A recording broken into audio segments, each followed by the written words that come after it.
একটা কবরস্থান ছিল। ওই কবরস্থানের পাশ দিয়ে যেই যাইতো সেই ওই কবরস্থান থেকে একজন মহিলার চিৎকার শুনতে পেত, যেন কান্না করে চিৎকার করে বলে। এইভাবে যখন সবাই গ্রামের ওই মহিলার চিৎকার শুনতে পেল কবর থেকে, তারপরের দিন গ্রামবাসী মিলে সবাই চিন্তা করলো ওই কবরের মাটি সরিয়ে দেখবে যে ওই কবর থেকে কে এমন ভাবে চিৎকার করে। যেই বাবা সেই কাজ। তারপরের দিন গ্রামবাসী সবাই মিলে এমনকি হুজুরকে নিয়েও ওই কবরের মাটি সরাতে লাগলো।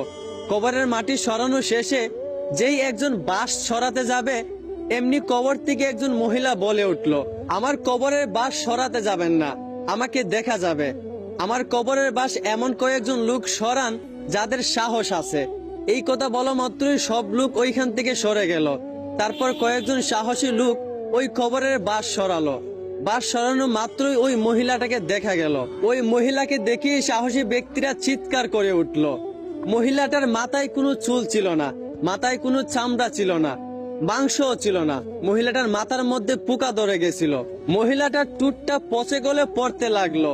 মহিলাকে জিজ্ঞেস করা হলো যে আপনার কবরের মধ্যে আপনার এই অবস্থা কেন? মহিলাটা তখন উত্তরে বলল, আমি যখন দুনিয়াতে বেঁচে ছিলাম তখন আমি ভালো হয়ে চলতাম, কিন্তু আমি রাস্তাঘাটে বের হলে বেপরদায় চলাফেরা করতাম। আমি ফেস ওপেন রাইকা চলাফেরা করতাম, চুলগুলো বাহিরে রাইকা চলাফেরা করতাম। শুধুমাত্র এই বেপরদায় চলার কারণে আজ আমার কবরে এই অবস্থা। এখন আমার বোন, আপনারা একটু বিবেক দিয়ে চিন্তা করেন, আপনারা যারা রাস্তাঘাটে সমান অধিকার নামে বেপরদায় চলাফেরা করতেছেন, আপনারা মরার পর আপনাদের কবরে কি অবস্থা হবে? একটু বিবেক দিয়ে চিন্তা করেন। আমার বোন, নিজেকে পর্দায় রাখেন। পর্দায় থাকলে স্বাধীনতা কমে যায় না, বরঞ্চ মেয়েদের সম্মান বেড়ে যায়। আশা করি বুঝতে পারছেন। ধন্যবাদ।